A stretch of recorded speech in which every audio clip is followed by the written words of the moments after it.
the media class and the wealth class of the country are aligned with the centrists. So arguments that are like defund is a bad idea can sort of run through the rest of the media really quickly, in part because the media, the editorial boards, the biggest columnists, Morning Joe, all those people are in position to sort of reinforce those arguments. Like defund is bad seem natural to those people. Wokeness is killing the Democrats seem natural to people because they don't like their woke employees. Like this is, so in some ways the left's problem is that the center narratives are going to be repeated in the media and repeated by the big donors and repeated by the Michael Bloombergs. And I think that's the problem, is that Eric Adams against Maya Wiley is kind of not a fair fight, because Maya Wiley's arguments can be cast as crazy and left, and Eric Adams in the press, like most voters are not particularly ideological and don't know what's going on. So whoever becomes the sort of regular Democratic candidate who the sort of Democratic machine supports will get voters on both the progressive and the centrist side. But if the message is the regular Democrats are sort of closer to Hakeem Jeffries or closer to Josh, and AOC is kind of not a regular Democrat, that's a disadvantage for AOC.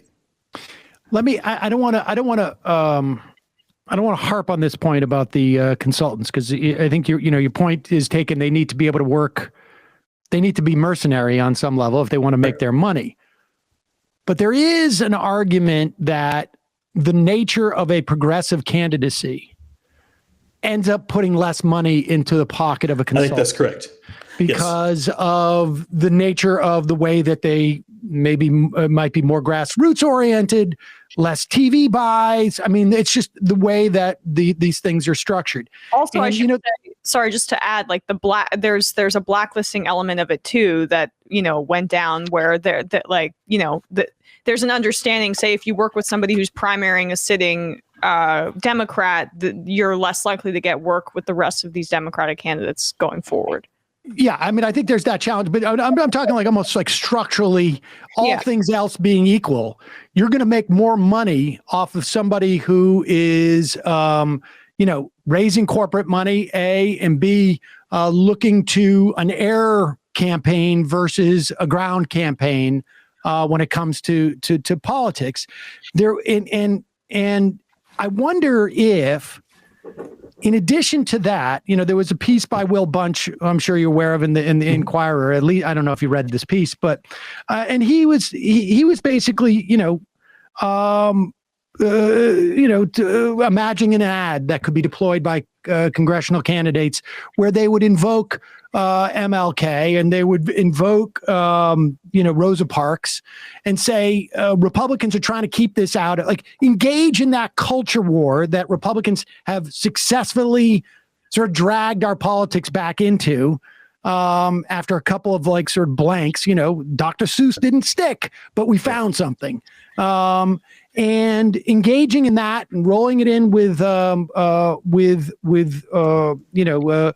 Trump and Putin and this and that.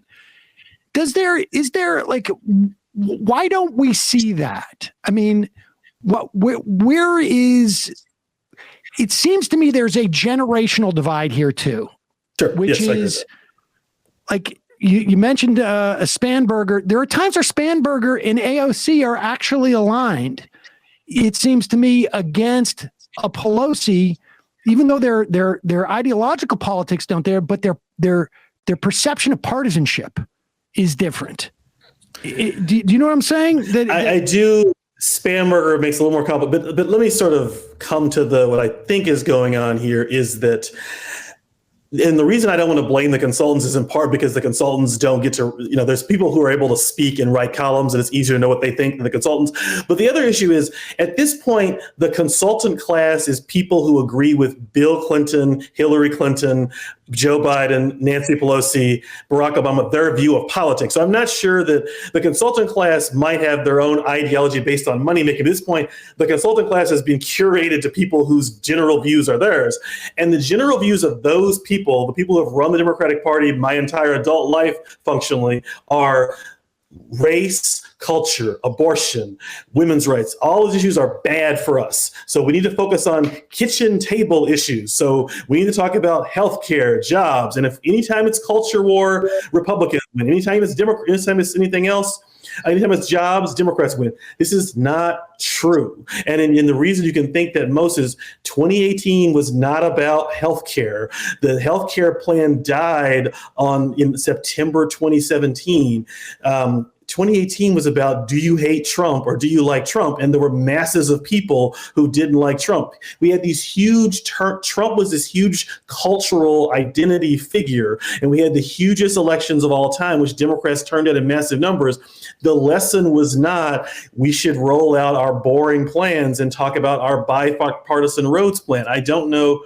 But again, this is like they have an almost religious belief in that you win elections by talking about how bipartisan you are and talk about your jobs plan. And this did not work in 2010, 2014, 2016, et cetera. But I don't think until this in some ways that is maybe not Abigail Spanberger, but I think there are some people who I would call, like, if you look at John Fetterman or Connor Lamb, who are running in Pennsylvania, those are not like left-wing people, but they are younger people. And therefore, like, I think Fetterman's running on marijuana legalization, which Biden is very terrified of. I do think there's a generational element, which is that the old guard is very much like basically running the 92 Clinton campaign over and over again. And Tuesday was the new Sister Soldier was fund the police, because that's the way to do it. And so that's their view. And I think the ideology divide captures something, but I think there are sort of non-AOC Democrats who would run on, the other guys want to ban books and attack Rosa Parks, and we want to defend Rosa Parks and let your kids read. That's not a left-wing argument, but it's not a kitchen table argument, which means Pelosi is not going to be inclined to do it.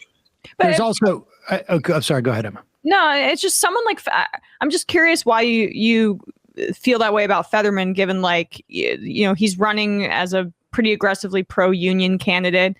I believe he's a Medicare for All supporter, and marijuana legalization. Yeah, like that's widely supported in the country, but not by the president of the United States. What's your feel for that race then? I'm not I think he's plenty left wing. I guess what I'm saying is he's probably not identified in the public the way it would as an AOC candidate. That's all I meant is like, but he's running even Connor Lamb is sort of more leaned into like voting rights than the party is, what all I'm trying to get at. So my feel is, I don't know who's going to win that primary, and I'm not sure I tend to think that candidates don't matter a ton, and that people and that the environment and the party labels matter more. So I'm not wedded to the Fetterman versus Lamb, who's better or worse necessarily. But all I'm getting is, I think that Sam is right, that I think there's a generational thing that is unique here, that is important here. Gotcha. And I think that's a good, I think the idea, the concept that our consultant class, they're all motivated by money on some level, but that they're curated with a specific ideological or just methodological, I don't know, like approach to politics, which is as ossified as the people that hired them at this point, with all due respect to people who are, the few people remaining who are older than me.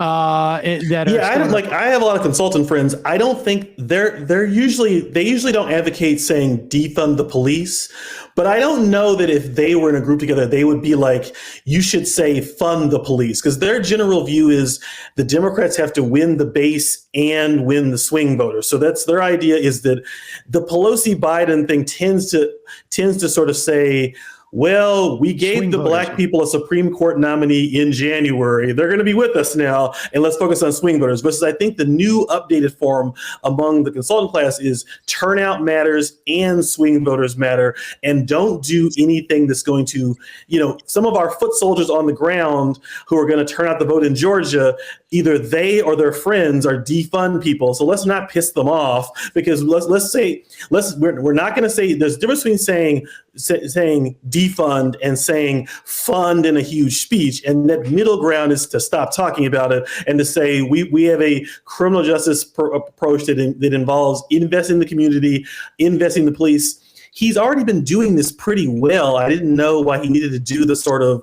I actually think Biden most of the time has been pretty, more balanced. That was sort of a more aggressive move, which tells me that at the end of the day, this is a president advised by, Bruce Reed and people like that from that era. And I think it's worth, I think the 92 and 96, they're formative. Like we still have the guy who opposed busing and who wrote the crime bill is the president. And it's he may have admitted those things. He may not be proud of those moments of his career right now, but his political instincts are still kind of don't be too black is still part of his thinking about politics. Yeah, it is amazing how old the Democratic leadership is. I mean, and static. I mean, there has been half a dozen leaders of Republicans in the House over the time that Nancy Pelosi has been the leader for the Democrats. I mean, this is it's nuts in many respects.